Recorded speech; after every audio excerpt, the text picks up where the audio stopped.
Hello, I welcome everybody who has joined us. My name is Olga Tamanova from the Media Center Ukraine in Ukrinform. We are going on with our work today. This is the 169th day or since the beginning of the full-scale invasion, and today we will be speaking about the events at the front line as of now. So now we are beginning with our briefings of the security and defense forces, and our first speaker is Deputy Minister of Defense of Ukraine, Hanna Malyar. So please, what has taken place during this week in the Ministry of Defense? Hello. We don't only have the news of the week, but also every Thursday we can hear the freshest news, because here we have just adapted to them. So now you will hear the news which no one has heard before. So we have the 169th day of defense of Ukraine, our heroic repulsion of the full-scale invasion of Russian Federation. This week is significant, unfortunately, with massive missile strikes against peaceful Ukrainian cities and nuclear blackmailing from Russia. The settlements are on fire along the contact line because of the Russian missiles. Vinnytsia, Umань and other cities were affected, and one of the critical points is Zaporizhzhia nuclear power plant. But we, however, are still united, and we still will get to the victory over the Russian occupiers. We are all together. Every single person on his or her front line, we are still not tired to protect Ukraine. The militarily political superiors of our state is doing everything possible to make our victory closer. During these minutes, in Denmark, we have the Copenhagen Conference of the Northern European allies to support Ukraine. We have high expectations and optimism in the increase of support of Ukraine. Our state is represented by the Minister of Defense, Oleksiy. Oleksiy Yurievich yesterday had an opportunity to communicate with his Danish colleague, Morten Batskov, for the perspective bilateral cooperation, in particular in the preparation of and training of the staff of the armed forces of Ukraine, the leadership courses for junior commanders, the training on the demining experts on both on land and in the maritime, and also the mechanized training of the brigades. This week, as for the provision of our defenders, we have some of the achievements. The Canadian partners are renovating the operation of Unifier. 225 Canadian servicemen are sent to the UK to train our servicemen. Sweden, Finland, and the Kingdom of Denmark are joining the program of training of Ukrainian warriors under the patronage of the United Kingdom. Yes, really, with such a support, our servicemen will become the unstoppable force, and it's one more step to strengthen the eastern flank of NATO to restore peace and security in Europe. We will prevail over Russian tyranny together. Whatever the enemy is trying to break us, we still have to fight back. We have to prove that the freedom is always prevailing. Yes, that is exhausting, it is not easy, but just acting together, step by step, we will overcome Russian occupiers and we will get out of this war as the winners. Separately, I'm speaking with the residents of the rare cities and villages. In spite of the formal silence in your cities, the active phase of the war is ongoing, and sometimes the cruelty of Russian criminals is still increasing. Please fight at the economic, informational, diplomatic, and all the other possible front lines. The test of war is common for all of us. Today, every single one of us is a warrior, and our victory will be common. The armed forces know what they do, and the huge volume of information is not beyond the affordable during the wartime. You need to understand that the victory will be ours. During a week, the security situation around Ukraine was still complicated but under control. The armed forces and other armed formations of Russian Federation went on to accomplish the tasks to destruct the formations of defense forces of Ukraine at the eastern direction, the southern direction, and in more details you will hear that from the representative of the General Staff of the Armed Forces of Ukraine. During the week, the main forces and efforts of the adversary were focused mostly on the east, and the attempts of the enemy to move deeper into Donetsk region did not have any success, were failing. Simultaneously, there was the increase of the losses of the Russian occupational troops in the life force. Because of that, the commandment of the armed forces of Russian Federation is expanding the practice of the delaying of the rotation of the leading units for the non-defined terms without the additional manning of the staff. And according to the data of the main intelligence department, we can see the decrease of the manning of the units of the occupier with human resources, which impacts the morale of the Russian servicemen and so-called volunteers, and deteriorates their motivation in the participants in the combats against Ukraine. Considering the above mentioned, the occupiers are urgently taking the total forced mobilization on the temporarily occupied territories of Ukraine, having the mass raids and detaining the men to send them to the warfare. The hidden aim of the mass involvement of the citizens of Ukraine into the Russian occupational troops is the wish of the Russian superiors to compromise some part of the population of the occupied Ukrainian territory with the blood of the killed compatriots, and to form and to shape further on the controlled layer of the society at the expense of their collaborators. Altogether, the occupiers are not conceding the formality of the so-called referendum. They understood that to conduct the referendum is just not possible, and to hide the fact that the so-called referendum will be formal, and in fact it will be just some theater piece, nothing more. In particular, they announced that in lots of settlements there won't be any of the electoral units. Instead of the voting, the representatives of the local occupational administrations will come to the homes of the citizens together with the Russian servicemen, with the presence of so-called voters. They will as if vote. We are now coming to the traditional block of information about the provision of the armed forces of Ukraine.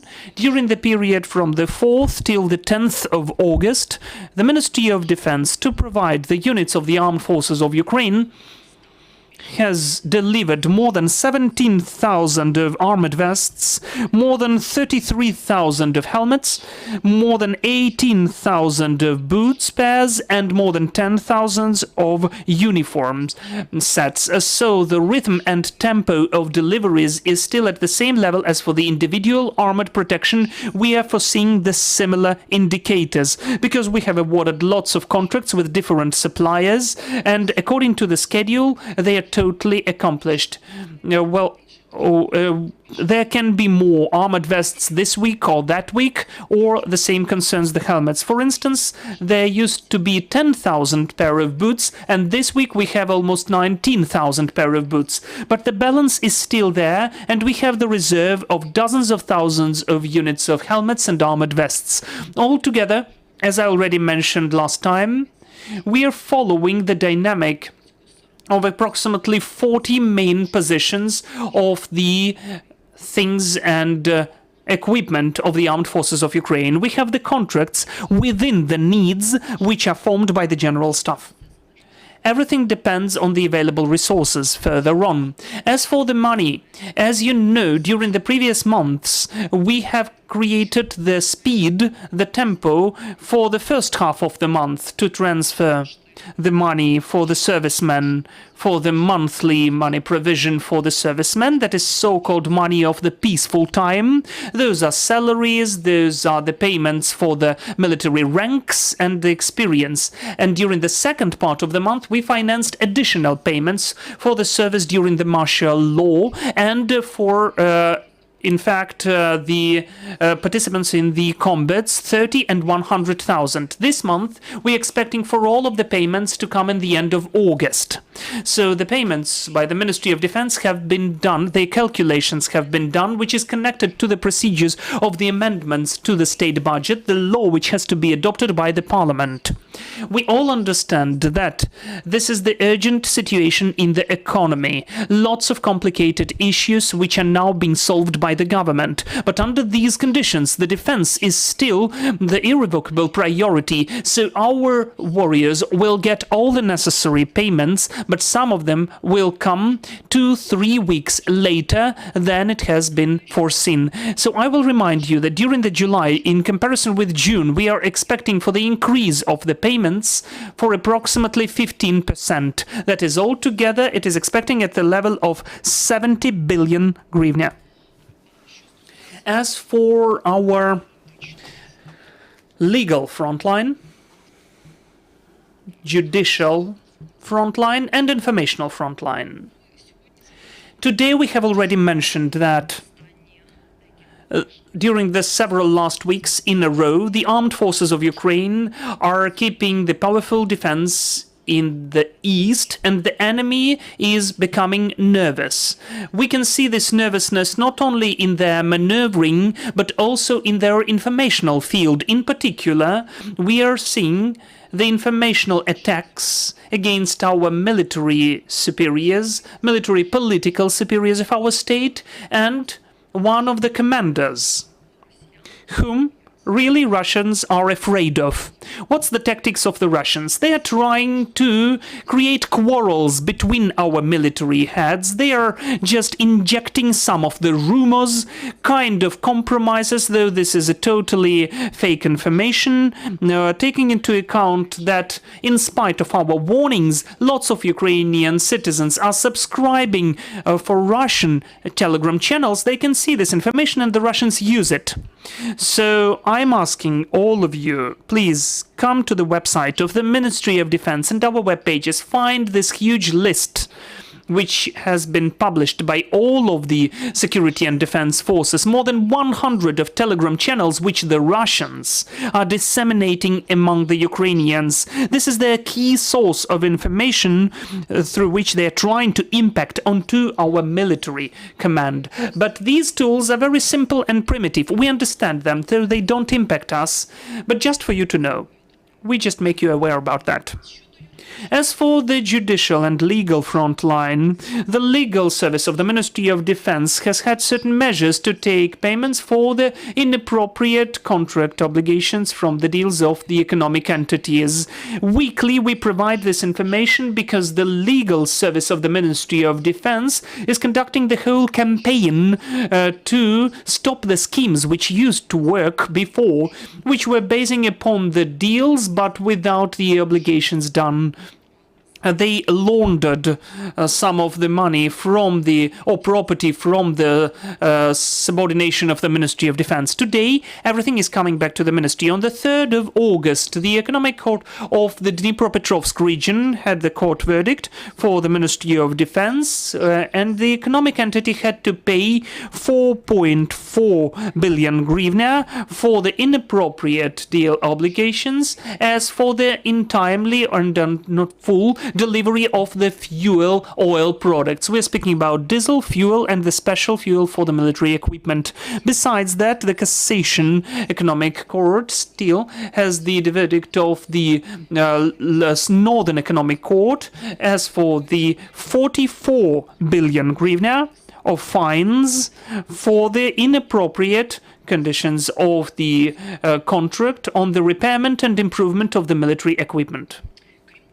Besides that, you know that we are bringing back the lands for the Ministry of Defense and the premises which were illegally taken. For instance, on the 3rd of August, By the verdict of the Economic Court of the Kiev region, for court's file of the contract was done as for the land lot of 2.4 hectares, which they foresaw to create the residential block. But the construction works were not starting and these lands were not used. I'm speaking about Sotsmistechko in Borispil town. And finally, let's speak about our common work with the security service of Ukraine at the information front line. The Ministry of Defense, together with the Security Service of Ukraine, is working to prevent and counter the leakage of the important military information, in particular through the media and other public communications. We have already been coming to the media and all of our citizens to inform them that the turnover of the information in the public space during the martial law is different from the peaceful time.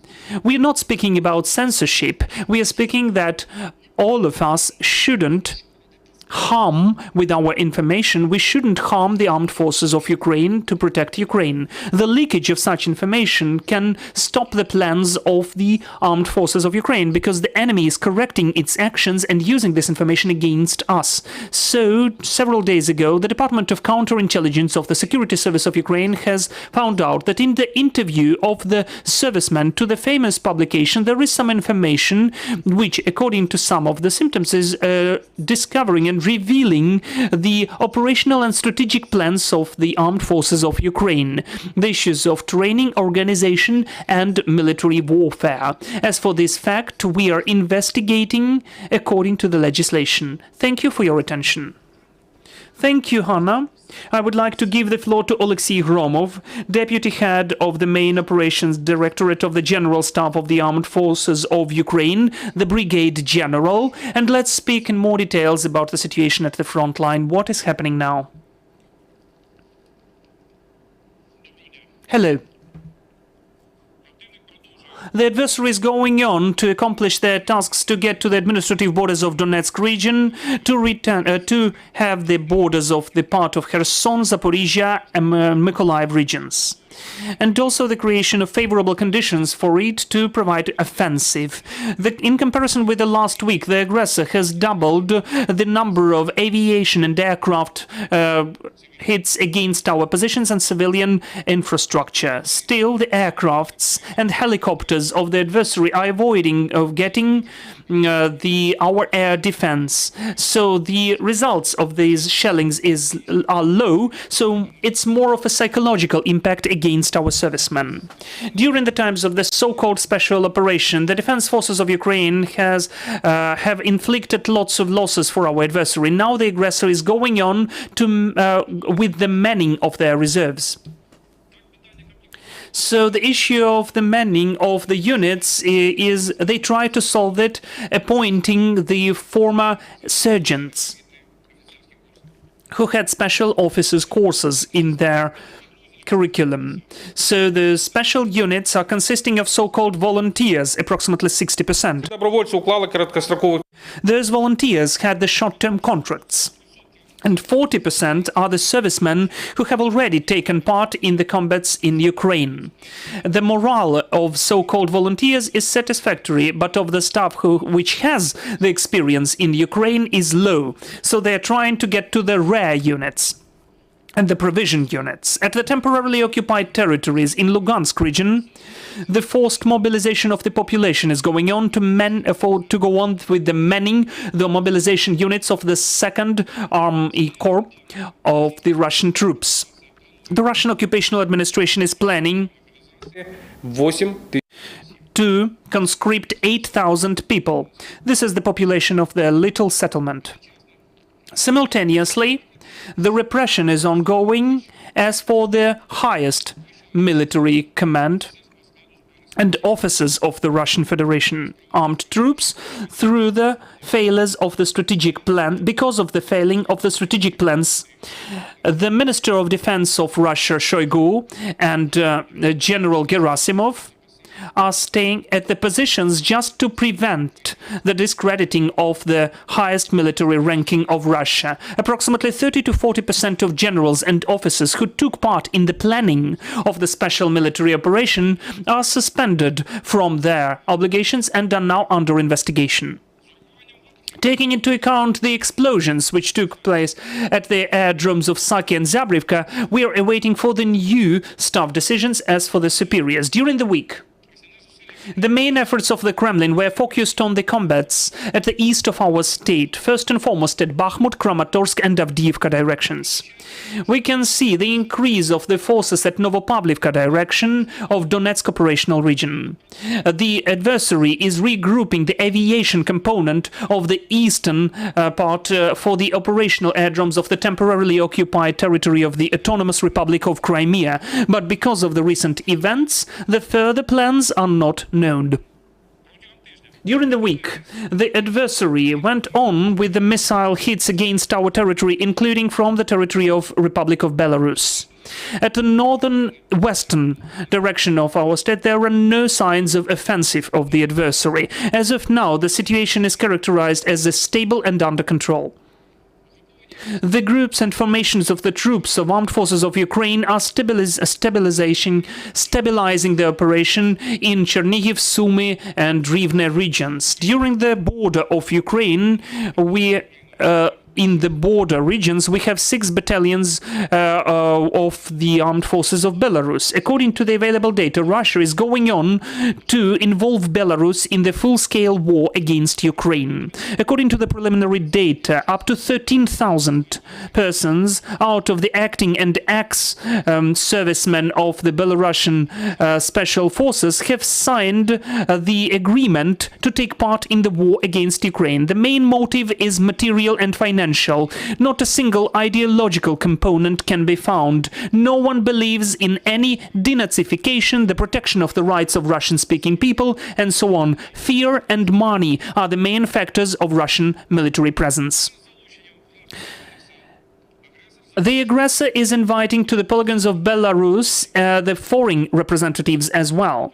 On the 3rd of August, the airdrome Malyar of Minsk region, the first foreign commands from Russian Federation, from Uzbekistan, Vietnam, Cameroon, Laos, Tajikistan, Kyrgyzstan, Syria and Mali came to Belarus. On the 8th of August, we could see the Ryazan airborne university, and all of that is done for the picture of the so-called international cooperation of the aggressor. In the army trainings of 2022, which is planned for the aggressor since the 13th to the 21st of August, they have foreseen the participants of the 37 regions and countries. We cannot know the aim of the so-called games on the territory of Belarus, the authorities of which is accusing Ukraine and the West in the opportunity to impact their management. So why don't they do at the polygon of Alabino? Why do they do those games just before the Independence Day of Ukraine?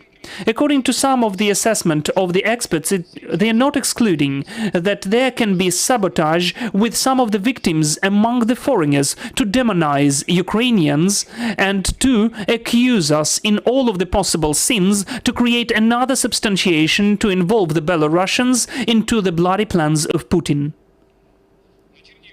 As for Chernihiv and Sumy directions, we're going on with the rotation of the armed forces of Russia, which are in the borderline regions of Bryansk region. They have up to 5 battalion tactical groups there, and because of this rotation, the enemy can increase their military presence in these directions. Besides that, in Bryansk region of Russia, up to 22nd of August, they have the yellow, that is high level of terroristic threat. During the week, the adversary had artillery and mine-throwing shellings around Zalizny Mist, Mykolaiivka, Gais and Kivka regions of Chernihiv region, and Sredina Buda, Pavlivka, Brusky, Mazenivka, Mikhalchina Sloboda of Sumy region. So altogether, the enemy has conducted 63 shellings of the position of our troops. Besides that, the adversary has actively had the air intelligence with the use of the aircrafts, mostly in the regions of the settlements of Zeleний Mist, Велика Писарівка, Шалигіне, Старгород. На Харківському напрямку. As for Kharkiv direction, the main efforts are at the retaining of the territories without getting our troops to the borders. They had the small arms artillery, the MLRSs using the cluster armaments and missiles against the positions in Світличне, Сосновка, Питомник, Руські Тяжки, Циркуни, Мосьпанове, Печенеги, Базалівка, Перемога. The enemy has had aircraft hits in Verkhny Saltiv, Bayrak, Priship, Mospanova, Stary Saltiv, and also missile strikes against Kharkiv, Chuguyev and Kochetkov of Kharkiv region. The defense forces during this period have conducted the deterring and sometimes offensive actions to restore the lost positions.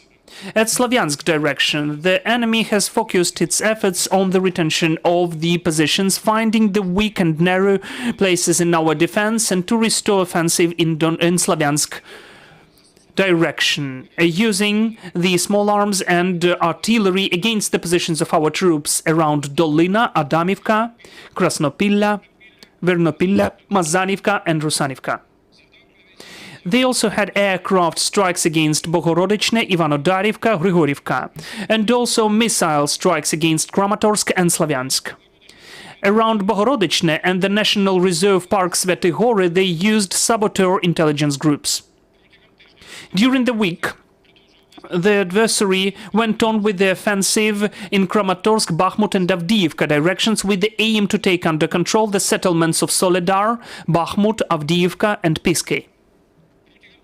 During the week, the adversary is not stopping to storm and provide offensive around Pisky, providing up to 6 to 7 attacks from the in the scale of the regiment during the day. Even today, the occupier had 7 attempts during the offensive, and between them, our defenders are shelled by the aircrafts and artillery. The military superiors have had reserves for the partial rotation. Simultaneously, we should mention that the outcomes of the warfare by our units. Yesterday, around the settlement of Pisky and Spartak, the servicemen of the land forces have destroyed 4 tanks and life force of the occupier. And around the settlement of Yegorivka, in the direction of Vuhledar, they destroyed 7 tanks and 3 armored infantry vehicles. In the eastern direction, we have destroyed 12 tanks of the occupier. The intensity of the shellings of the occupiers of the positions of our troops is rather high still. The occupier is going on with the shellings of the infrastructure of Ukrainian cities. The enemy is shelling with the aircrafts around Soledar, Yakovlivka and others, Bakhmutske and Zaitsevo. And the missile hits were done around Kostantinivka, Toretsk, Chasiv Yar, Siversk. And even the heads of the so-called People's Republics know the barbarian consequences of the Russian world. One of them mentioned that Popasna is fully destroyed and the restoration may not take place. There is no sense to restore it, they said. As for Zaporizhia direction, the adversary did not provide offensive. To deter the actions of our troops, they used artillery shellings along the front line and contact line. They were using aircrafts around Novosilka, Novodanilivka, Maly-Sherbaki. They provided missile strikes around Zaporizhia, Trudove. At the southern direction of the warcraft, the situation is characterized as stable and under control. Still, the adversary is going on to strengthen and reinforce their troops at Kryvyi Rih and Mykolaiivka directions. The main forces are around the positions without letting our troops to get deeper into their defense. To inflict losses, they shelled the small arms and artillery along the whole contact line. They went on with the missile and aircraft strikes around the settlements of infrastructure in Mykolaiv and Odessa regions. The vast majority of the strikes were against Mykolaiv and the attached regions. As for Kherson direction, the defense forces are having the platform at the left bank of the Inguletsk River around Andriivka and Belohivka, and they are providing measures to improve the operational situation. In the northern western part of the Black Sea, they cover the shore communications with the ports of Chornomorsk, Odessa, Pivdenny, and Ocharkiv, and the base from the sea. Since the beginning of August, the sea corridor from the Ukrainian ports of Chornomorsk, Odessa, and Pivdenny, we had the transfer of 12 ships to the Mediterranean Sea and 2 ships to the port of Chornomorsk. So altogether, the humanitarian corridor of the Ukrainian port have delivered approximately 375,000 tons of the grains, freights, and other food products. There were no obstacles for this in this corridor for the ships.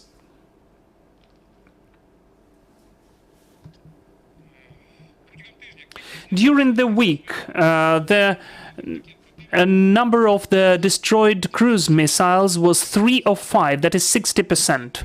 During this period, the forces to the anti-missiles of troops, they destroyed 27 air targets.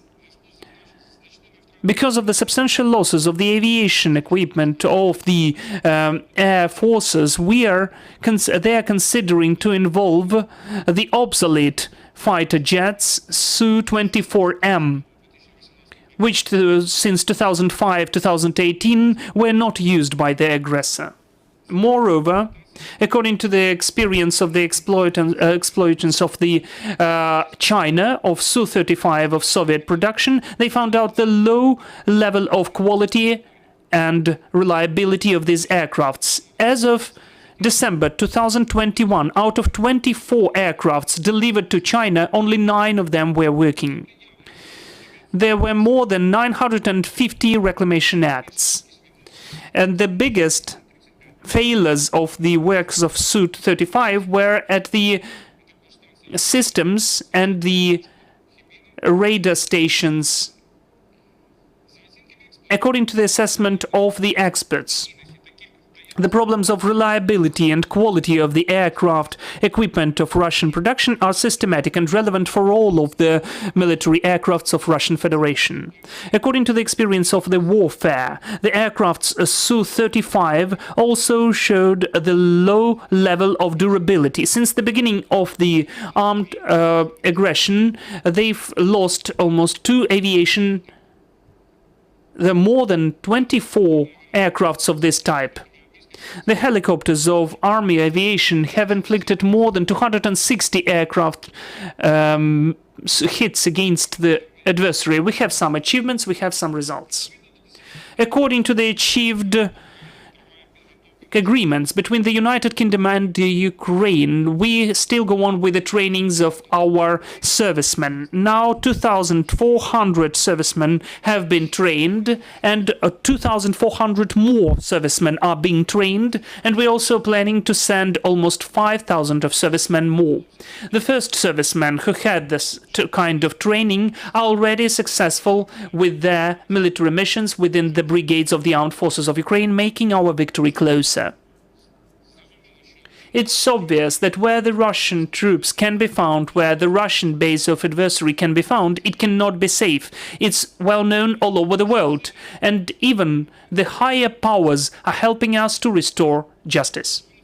The armed forces of Ukraine need help of all of the forces of good, both of our citizens and the partner countries and the citizens of Russia and Belarus, the ones who have Ukraine in their heart, believe in God and the armed forces of Ukraine. Thank you.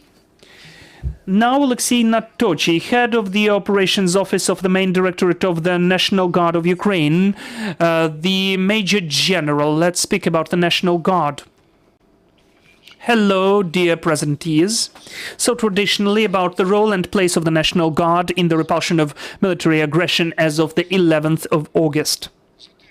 During the week, the National Guard of Ukraine and the tasks which were defined of our superiors were done. The military units within the predefined groups of the armed forces of Ukraine are going on to take part in the defense of Slobozhansky, Donetsk, Pivdenny Bug operational districts, stabilization actions and territorial defense in Lviv, Carpathian, Bukovina and Podillia operational regions.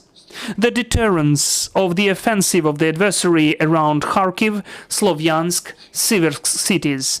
The defense of the cities of Kryvyi Rih, Mykolaiv and Zaporizhia. In Volyn, Polyssia and Siversky operational regions, in the cooperation with the State Border Service and the Armed Forces of Ukraine, the National Guard is covering the state border with the Republic of Belarus. During the stabilization operations and the accomplishment of the tasks of the territorial defense, the main forces of the National Guard are focused on the defense and protection of the important state objects, the protection of the state authorities and objects of critical infrastructure, and anti-saboteur anti-airborne reserves. Besides that, to support the land operations of the armed forces, the aviation of National Guard have had 8 helicopter sorties for the strikes of the adversary. One helicopter sortie was the aeromedical evacuation. The intelligence units have found out 279 aims of the adversary. Out of them, the observational points found 48 of them. The UAV units, 231 of them. The divers are going on observing the reservoirs at Kiev region.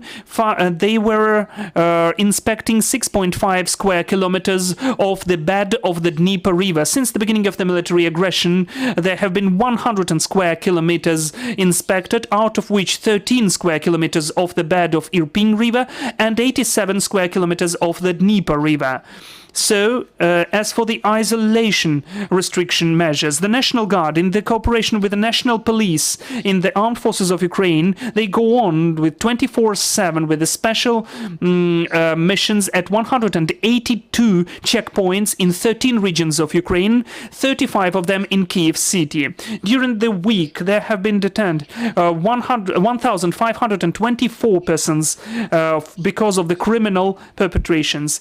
8 firearms, 2 cold arms and 5 grenades have been seized. Since the beginning of the full-scale invasion, the National Guard at the checkpoints have taken more than 25,000 of persons, among whom 392 with the suspicion in the participants in the saboteur groups of the adversary. There have been seized 154 units of firearms, more than 15,000 of ammunition for that. The cold arms, 211 units, 101 grenades, 4 grenade throwers, 22 kilos of explosions, 6 anti-tank mines, 22 artillery shells. So the examples of the successful military tasks for the week by the National Guard of Ukraine. During the air intelligence in the predefined districts, the intelligence officers have found out the concentration of the special forces of Russian Federation and the ammunition warehouse for the artillery systems, organizing the interaction with the artillery units and correcting their fire. In the short period of time, the aims were destroyed. During the night, from the 6th till the 7th of August, at one of the checkpoints of Kiev city, the military servicemen of the National Guard of Ukraine, in the decisive actions, stopped the vehicle, the driver of which did not comply with the requirements during the curfew. So the perpetrator turned out to be the citizen of Ukraine who was already under trial for the crimes, so maybe he even stole this vehicle. To find out all of the circumstances, he was given to the investigative group of the National Police of Ukraine. We believe in our victory. Thank you for your attention. Thank you. We give the floor to all of our speakers for the Q&A session.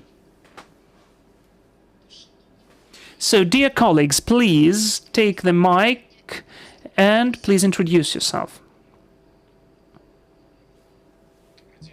Hello, Denis Dudinsky, TV channel Belsat, Poland. Could you please tell, today we had the information that at the aerodrome, the aircraft close to Hromov in Belarus, there were several explosions. Do the armed forces of Ukraine have something to do with that? Maybe Ukrainian guerrilla, or maybe you have some other information about those explosions close to Gomel in Belarus, because the aircrafts were living there, which were launching missiles onto the territory of Ukraine during the previous weeks. And the second question is about Belarus as well. Is there any information, your personal opinion, whether the army of Lukashenko will be involved in this war on the side of Russia? Do you have any information? And I'm interested in your personal opinion. Thank you. Please. Yes, really. As for the aerodrome of Zyabryvka, there were several explosions in Belarus. Recently, the similar explosions were heard in Saki, in the Crimea. Every serviceman of the armed forces of Ukraine, every unit, should attempt to have this star for the explosions. But as for now, we have just the confirmed facts, which are commented by the Ministry of Defense of Belarus and Russia. As of whether Belarusian army will be involved in the war, we can have different forecasts. But if the same will go on, if the situation will develop like this, if the forces of good help us, the victory will be ours and will be very soon. Thank you. Any other questions? Please. Mark Santor from the New York Times. We were told earlier today about preparations being made in Mariupol for show trials, including POWs. And I'm just wondering if there's anything you could tell us from your perspective about what you know about any possible looming trials of Ukrainian prisoners of war in Mariupol or elsewhere. Для наших спікерів, мабуть, For our speakers, we had the briefing of the mayor of Mariupol, who confirmed that there is some information about the sham trial which is getting ready in Mariupol. Maybe you've got anything to comment about that. Well, we understand that so far our official representatives don't have any comments on that. Any other questions? Hello, Olga from Ukrinform. So going on with the question, the follow-up question, whether you have any updated information about the POWs, our defenders. Maybe you've got any information about them. The question to Ms. Malyar, maybe you could comment on that. And whether the Military of Defense, together with the Ministry of Foreign Affairs, will initiate the letter or the declaration about this sham trial.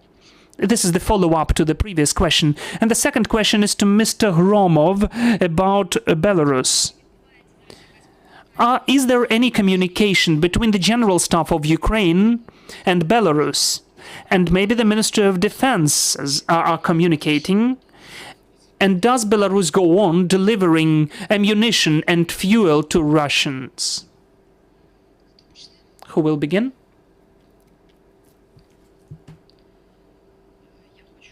I would like to remind you that among the Ukrainian servicemen who were transported from Azovstal, 144 persons were liberated and they came back to Ukraine. That is about what we already accomplished. As for the persons who are still at the temporarily occupied territory, Ukraine is conducting its work, which has been conducted before, to bring back these people to Ukraine. This information and this situation really is being used by many people with different aims. But we need to base upon the facts, rely upon the facts. The facts are the following. Out of all of the evacuated, 144 persons are already coming back. Secondly, we don't have any truthful information who exactly and in what numbers died in Olenivka, because Russian Federation does not give access to this information, in spite of the appeals of Ukraine to the foreign organizations which could help us. The process is still ongoing. Thank you. There was the second question, yes, to Mr. Hromov.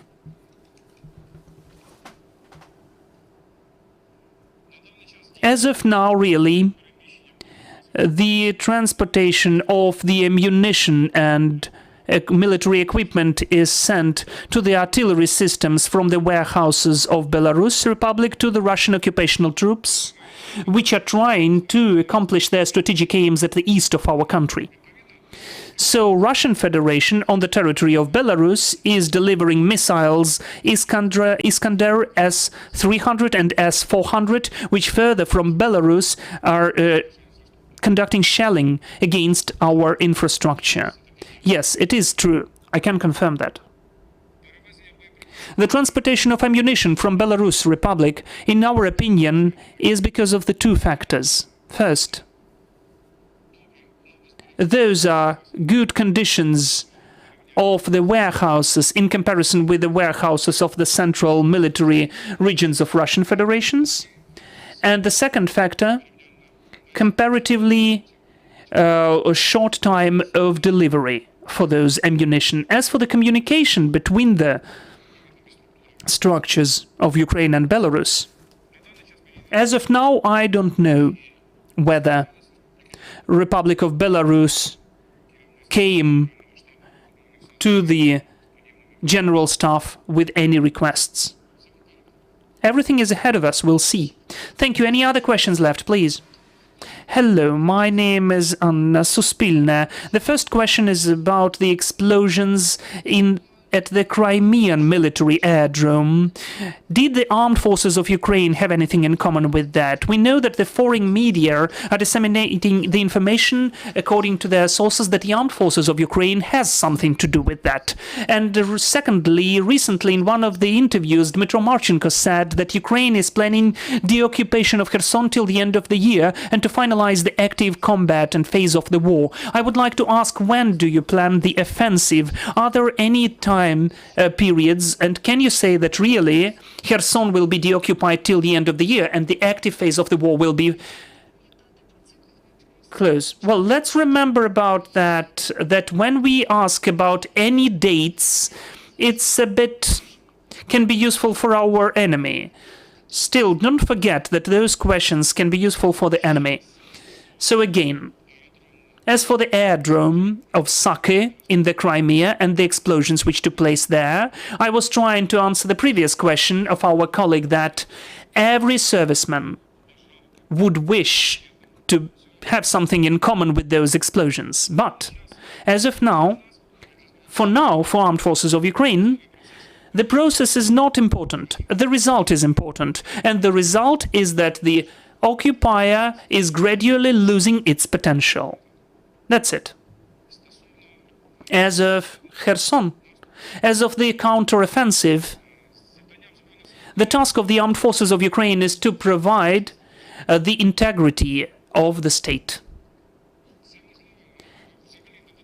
The integrity of the state can be done both politically and in the military way. Our fate, we are the military, is the military way. If we have political will, if we have the certain conditions created, the armed forces of Ukraine will do what they have to, as they do now. Confidently, we will do our work. Thank you. Any other questions? Pavlo Kovalchuk, UNN. I could add a bit. As of the comment, I understand which publication you're hinting for. It was mentioned that according to some unknown source, the employee of the Minister of Defense, as if it was done by the armed forces of Ukraine. I mean the explosions. I'm urging all of you, the readers, the viewers, if in any media the most authoritative one. You can see some unknown employee of the Ministry of Defense without the name and the surname. I would recommend you not to believe, because I can confirm that the Ministry of Defense didn't have any conversations like this, because we are using the information of the General Staff, and we know that the outcome, the result, is much more important.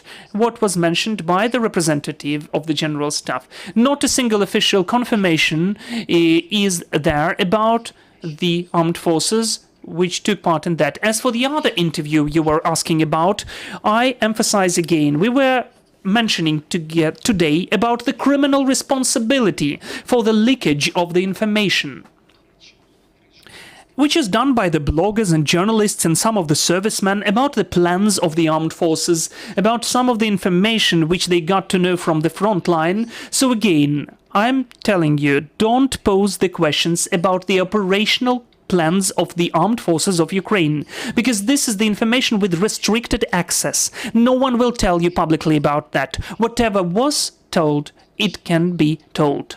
Pavlo Kovalchuk, UNN. Do you observe any use of this weird coincidence, the explosions in Novofedorivka? Did the intensity of the aircraft hits decrease after this explosion there?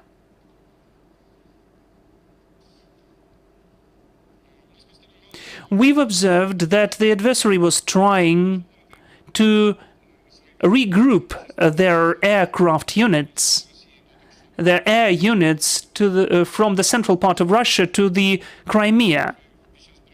I was mentioning that during my speech, and I was trying to say that we don't know what will take place later. As of now, the adversary is going on trying to accomplish their missions from the territory of the temporarily occupied Republic of Crimea, but because of the events, the intensity of the use of aircrafts in the southern direction has decreased. That is true. Thank you. Any other questions left? No questions left. I thank you.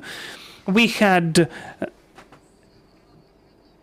the general from the General Staff of the Armed Forces of Ukraine, Oleksiy Hromov, Deputy Minister of Defense of Ukraine, Hanna Malyar, and Oleksiy Nadtochiy, Head of the Operations Office of the National Guard. Thank you for being with us, dear colleagues. Thank you that you're speaking truth about the war and giving the opportunity for the whole world to hear it. Thank you and stay with us.